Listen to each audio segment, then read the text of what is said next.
At this, in this second phase of the Mau eviction, 60,000 people will soon be evicted from about 21 blocks. Now, part of the Mau forest sits on what is known as the Trustland under the Narok County Council. We'll be getting to know what that means in just a few minutes. But let me introduce, or rather reintroduce our guests again for the sake of those who are just joining us. The ladies who are just joining us on set, Mercy Karunditu. She's the Senior Program Officer at the Climate Change at Greenbelt. Thank you so much for being here, Mercy. Thank you. Also joining us, she is the head of the Terrestrial Ecosystem Unit at the UN Environment, Dr. Musonda Mumba. It's also good to have you with us. Before we enter the commercial break, we also have with us Ledama Olekina, Senator for Narok County, and Honorable Kipruto Arab Kiro, ANC Party Deputy Leader, as well as the former Agriculture Minister. It's good to have you guys, all of you actually, and thank you for being part of this conversation. All right, let's get straight into it. And Dr. Mumba, I'll start with you, and I know I'll keep away from politics, you know, when I'm talking to you, but I want to understand. Let me see if I can get some perspective from you on this. Is what we are seeing in the Mau, has it happened or is it happening anywhere else in the world? And how is the rest of the world dealing with conflicts just like this? And what sort of insights, you know, might you have on that? Because I'm sure it's not unique to Kenya alone. Well, thank you very much. I mean, I've been fortunate enough to work and visit different parts of the world. But what I can tell you is that generally, I mean, very recently, I'm sure you've seen in the pictures, we've got the fires in the Amazon. That's correct. We've got fires in Siberia, in Russia. We've also got fires in the Arctic, in the Congo, within the Miombo woodlands. So what we're beginning to see is that the planet itself has changed. So what has changed? Part of those, the changes is as a result of how we're managing the planet rather unsustainably. So both climate change effects and also how we live have had implications. So the Mau situation, the levels of degradation is not necessarily unique to Mau. So this level of degradation is problematic, not just for the ecosystem itself, but for us as humans as well. And for the species, we share this planet with other exciting species. We're not the only residents. Absolutely not. And just, you picked it up on that. What's currently on our screens right now, you could see how big the forest issue, the forest cover is.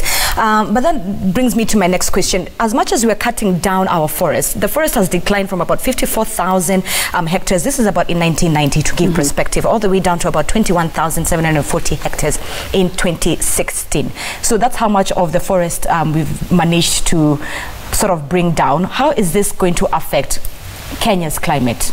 Bring it down for me. Perhaps let me just put this into context, what forests do, so that people understand the relevance and importance of forests. Forests as landscape provide a mechanism of regulating climate. So the fact that you have trees, they're releasing CO2, carbon dioxide, and really beginning to sort of be part of the hydrological cycle. But forests don't just do that. They provide food for us, and they provide shelter. They provide a mechanism of actually managing the soil, but also regulating the flows of river systems as well, contributing to that. Now, when we begin to degrade an ecosystem, it becomes unstable. And what does that mean? That means that we begin to see erratic dynamics. Topsoil. I used to be fortunate when I used to work for WWF, and I worked in the Masai in the Masai Mara sort of catchment system, and that was in 2006. And I was shocked. I mean, I come originally from Zambia, and seeing the Masai Mara and the Serengeti was exciting for me. This connectivity, so the Mau system and the landscape itself is a mosaic. So you see the forest, and then you see wetlands, and then you see rivers flowing, and the Mara River flows all the way into the Lake Victoria. So this level of degradation has implications, very severe implications.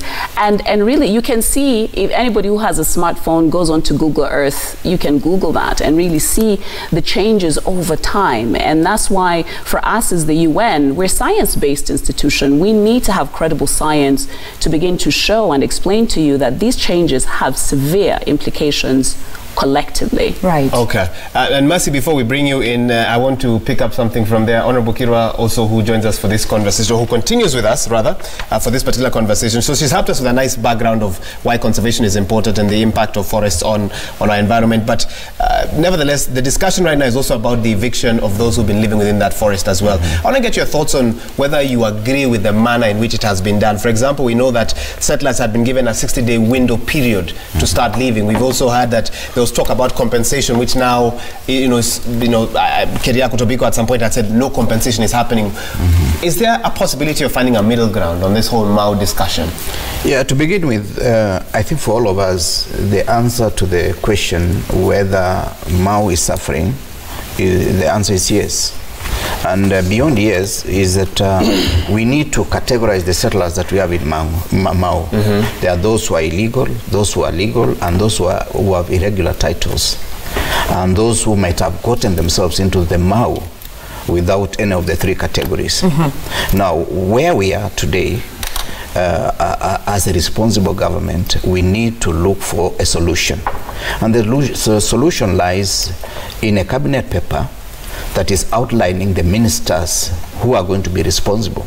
The Minister for Environment, Minister for Lands, and Minister for Finance, and any other minister that may have some connection with the issues of land. That will sort the politics? That sounds very simple. It will sort the politics, because any government must work through cabinet, unless they are working in compartments the way I see it.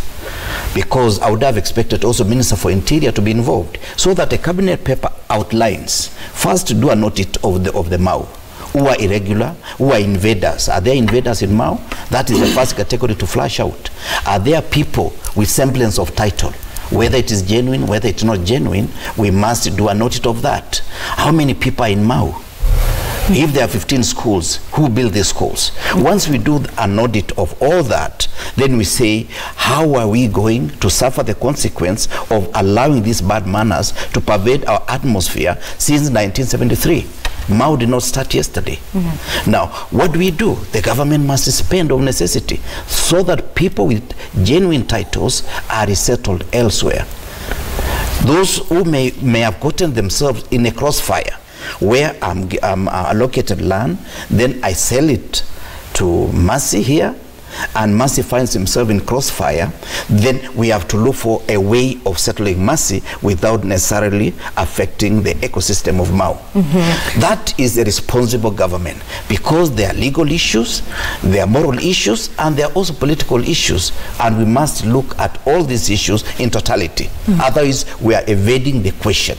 How do we resolve the problem once and for all? Right. Mercy, let me bring into the conversation. As a senior programs officer at the Climate Change Green Belt, there's the issue. So what I'm seeing here is that we have an issue of human rights. These are Kenyans who are living in this scenario, this is what they've called home. They've called the Mau Forest home for quite a number of years. But then there's also the issue where we need to preserve our Mau Forest, the issue of conservation. So it's human rights versus conservation. How do we balance these two important yet delicate matters as well?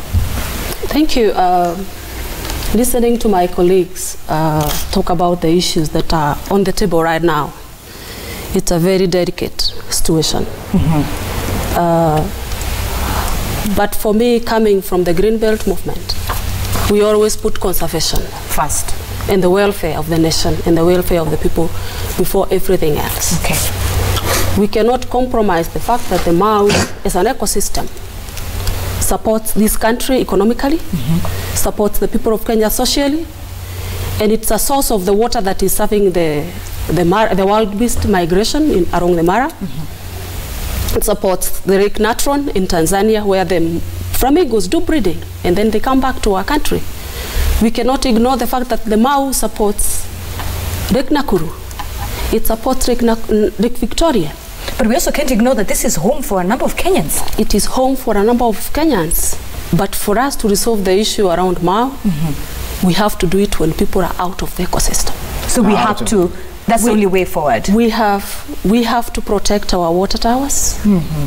We know they support this country, they are our life support. And if we don't address the issue now, we will be crying, all of us, not only a portion of Kenyans, it will be a total disaster. Okay. We are sitting on a time bomb that needs to be addressed. In fact, in 2009, Professor Wangari Maathai, during the Mau task force, she said, if the government is not decisive in terms of making a decision concerning this Mau, that we need to protect it, we need to conserve it, we are creating a social and economic disaster. And we are seeing it right now. And the time has come. She had seen into the future. She always does, and she always did. And the time has come.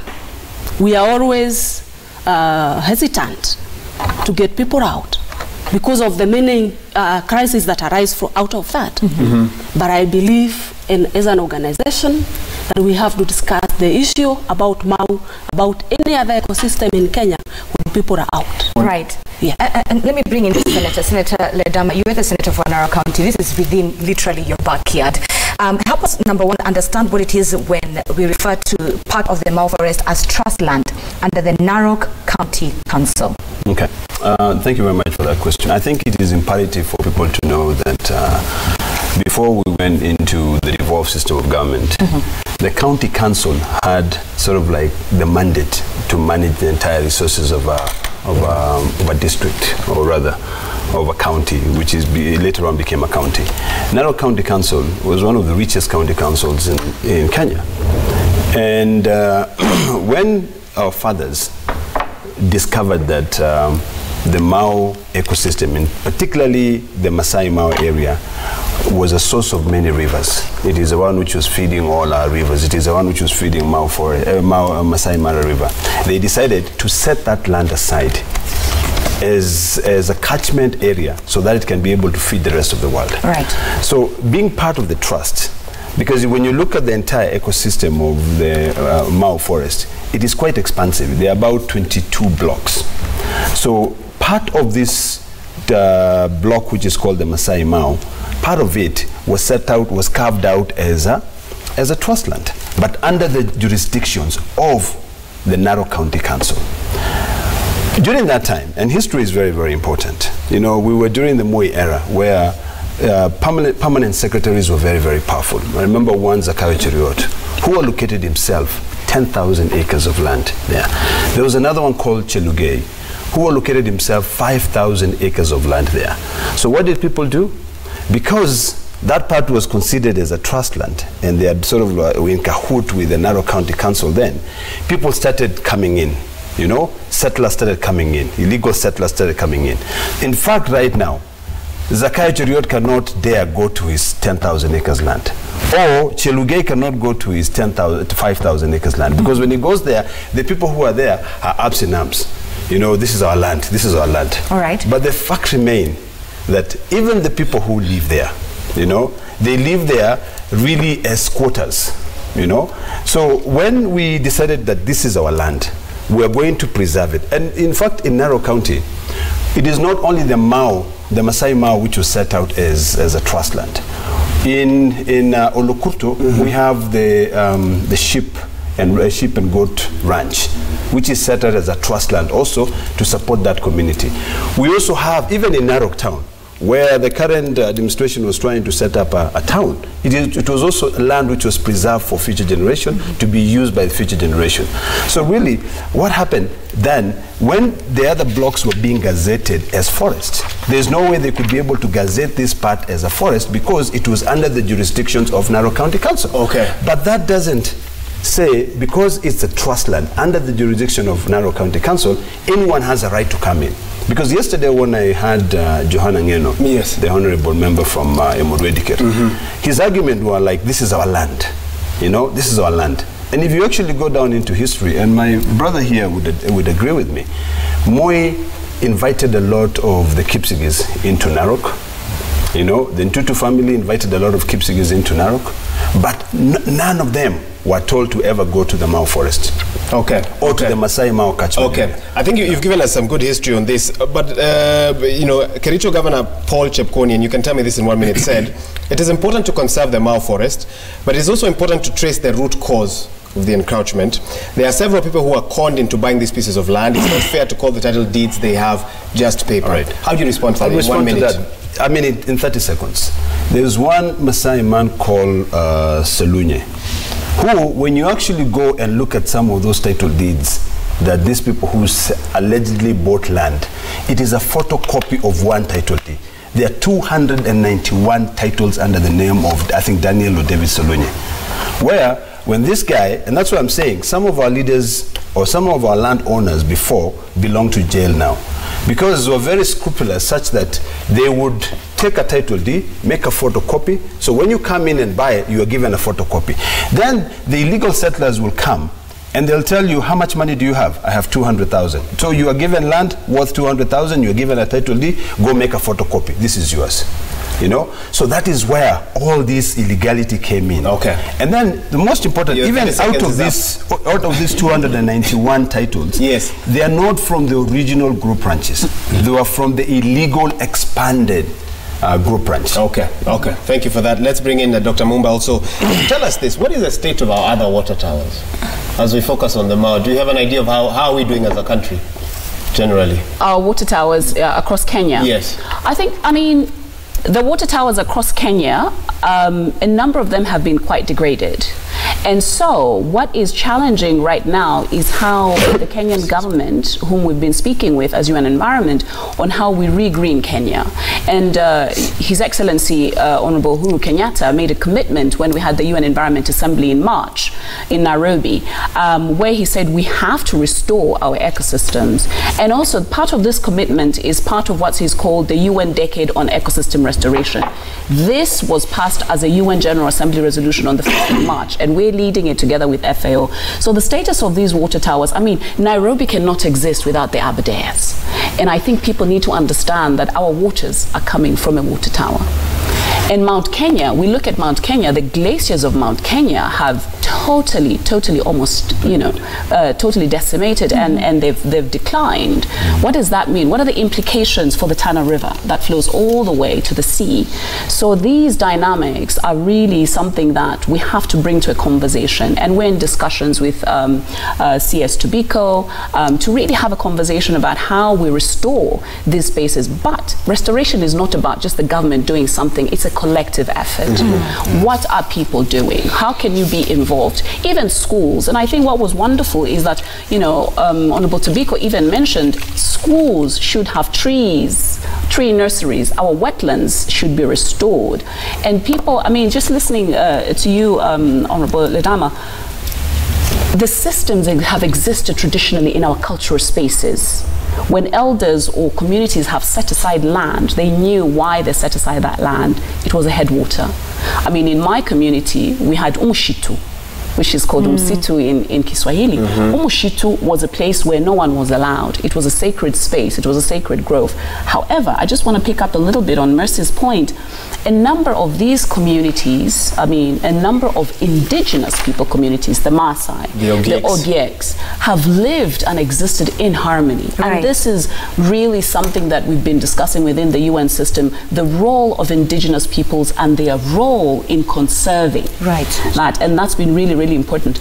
But what we have found, I mean, is seeing this dynamic in Mao, or what you say in Kiswahili mchanganyiko, you know, everything is muddled, and it's very difficult to see the fine line of who really is who and what exactly is happening, and that in itself, you know, presents a complexity. And Dr. Mumba, you've literally just taken me to my next question, which is the issue of conservancies in our country. When you have conservancies led within a county by the locals, by if it's community-led initiatives, would that help Kenyans to be more sensitive about the environment? If you look at the conservancies that are community-based, are they doing better?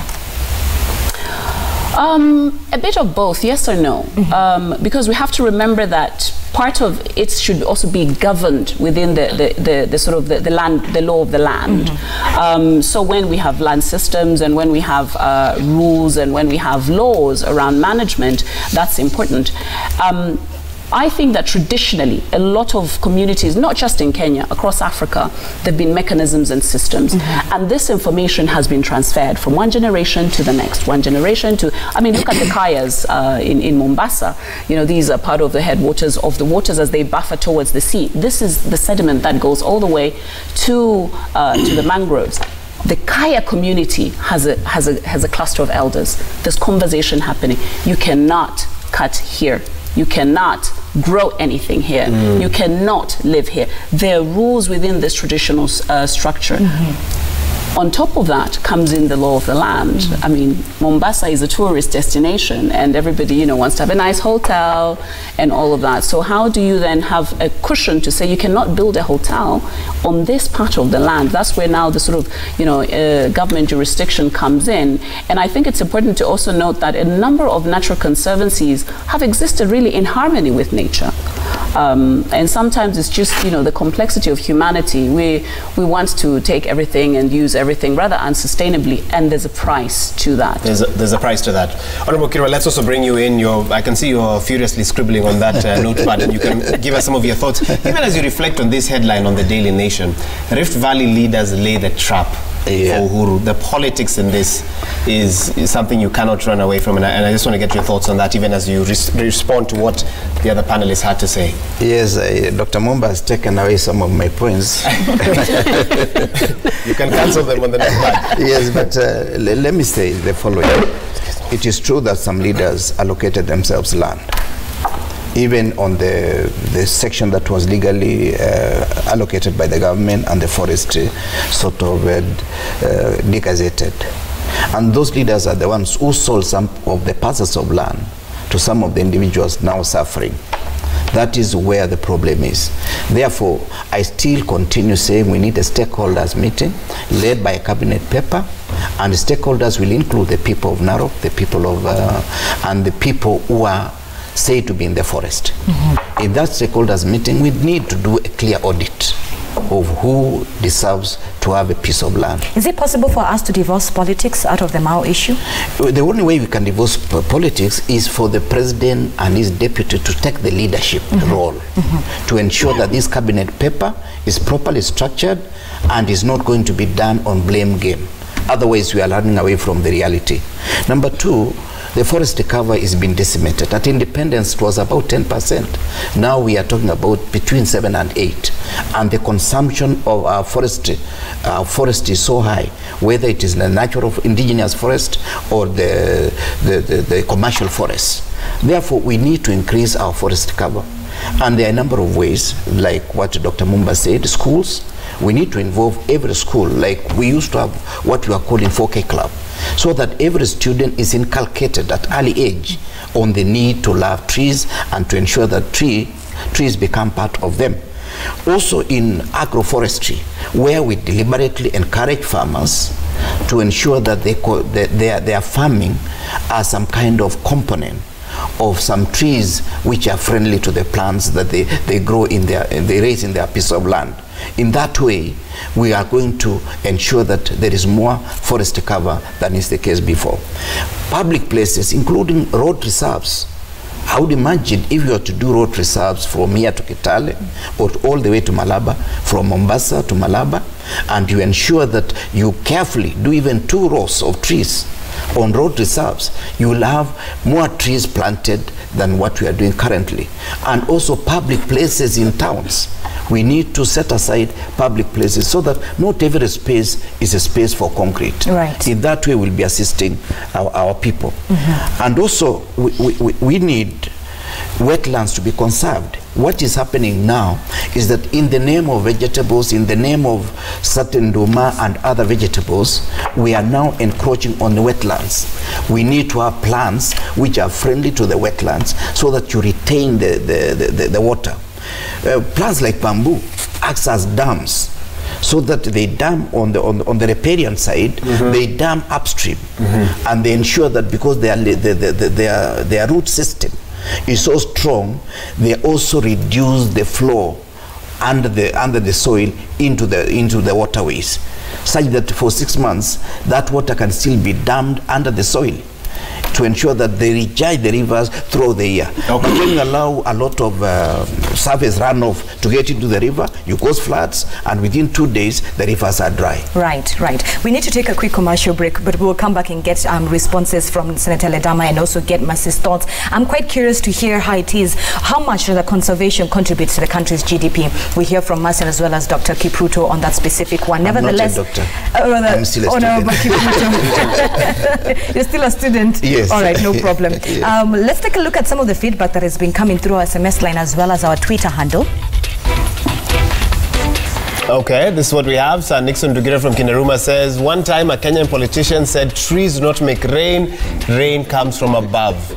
Leaders should understand the importance of Mao before seeking to be understood. And just like Sir Nixon, make sure you leave your name and tell us where you're watching from. Kiru, you're watching from Eldoret. Good morning. You say Mau eviction must go on as yesterday. The whole world is talking about Amazon fires. Rule of law must prevail in Kenya. Say no to impunity. Okay. That's Kiri from Eldoret. Let's see who else has texted in. 22423 is the SMS line. Abel from Eldoret. Mau crisis was created by politicians. Hence, it is a political problem which requires a political solution. Does it require a political solution? That's what we'll find out from our politicians. Let's head over to Twitter. Just BT is what you call yourself. You say Kenyans must walk the talk. We can be passionate about Mau and Kenya's climate while deforesting other parts of the country. Okay, we have another tweet here. This one is from @Jerusalem. Individual interest cannot supersede the larger national interest in the Mau. Our land ownership ambitions must be curtailed and forced into submission to the fact that success is not only attained when one owns a land. They should leave Mau unconditionally. Okay. So the issue of how we are brought up, that to be a person in this society, you must have your own piece of land. Ali, you're watching from Wajir. I believe you say Wajir compensating the evictees of the Mau is not only humane, but the best thing to do. Why does Mau resurface when we have issues like BBI and referendum? Okay, so the timing, they see something deeper in that. All right, and this is the last one. I'm being Charlie. The Mau issue is not being addressed objectively by both politicians and government. The lack of objectivity, community participation, and political will is the death of the Mau forest. That's from @being Charlie. Okay.